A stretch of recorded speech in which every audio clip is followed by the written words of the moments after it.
So another thing just to touch in on is knowing that some homeowners aren't necessarily in a rush, right? They don't see the reason to. They're like, why? This is great, this is amazing, but we'll figure it out later. So they need to have a sense of urgency with what's going on. And there's a couple things that we can actually address as points of urgency that are a little bit more specific. So we already talked about what net metering is, but it's worth pointing out that net metering is not the same throughout the whole country. It could be one-to-one net metering. It could be monthly net metering where it starts over at the end of every month. It could be, instead of one-to-one, 1-to-0.5 or 1-to-0.7. It depends where you live. And that's something where if you live somewhere that it's one-to-one or monthly, or if it's actually a good system, it's worth helping somebody understand that that could change.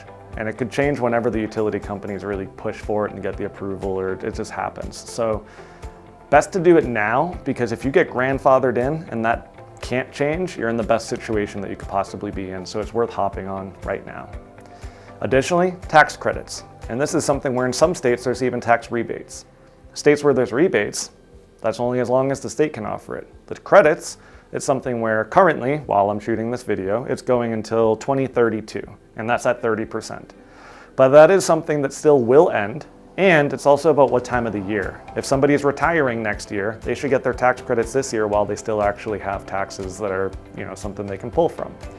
So that's a sense of urgency for them to understand that if they actually want to get that, especially on this year, they just need to act on it and get installed this year.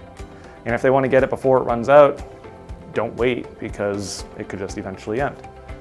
An additional piece is that we're not thinking about just natural inflation rates, right? So the cost of electricity is continuously going up. And changes that happen within the utility company could vary on that. It could go up 8% one year, 13% another year. They could have some changes that take place where they get an approval for 17%. There's been stuff that's happened over the years that you just wouldn't really expect, including rates that just jump up within 50% within just a couple years. So while we're here helping people, it's worth letting them know that we can actually help them before all that stuff happens and hurts them. Additionally, there are situations where we run into feeder capacity. In some areas, this is called a red zone or something else, but basically all it means is that if a particular grid line has too much solar on it, that means that they can't get solar anymore for any other houses on that line. So we don't want to hit feeder capacity. Or you tell the homeowner, we want you to get it and you to be the reason that we hit feeder capacity, because then everybody else can't, right? So the sense of urgency is that first come, first serve. And if you wait too long, you don't get served. There's additional pieces with this as well, like utility scale solar projects. That's something where utility companies will even offer solar.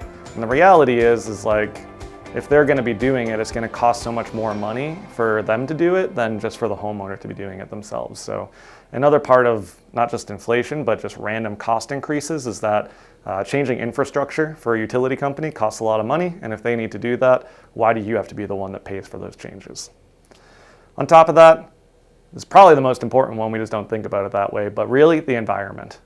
Right? So if we want to have a sense of urgency, recognizing that we have seen in the last several years with a whole bunch of different situations, that the less humans are interfering with the environment on, like smokestack factories and just whatever it might be, like we've seen that the environment has the ability to heal itself and make it so that we're living on a planet that actually is just more taken care of, but it has the ability to heal itself and take care of itself. And so the more we can step away from those old antiquated systems and move into these new ones where we're actually just harnessing power from the sun and it doesn't have any kind of negative feedback on the environment, it gives room for the earth to be able to grow in a way that we can actually live on it for many years to come in a much healthier way.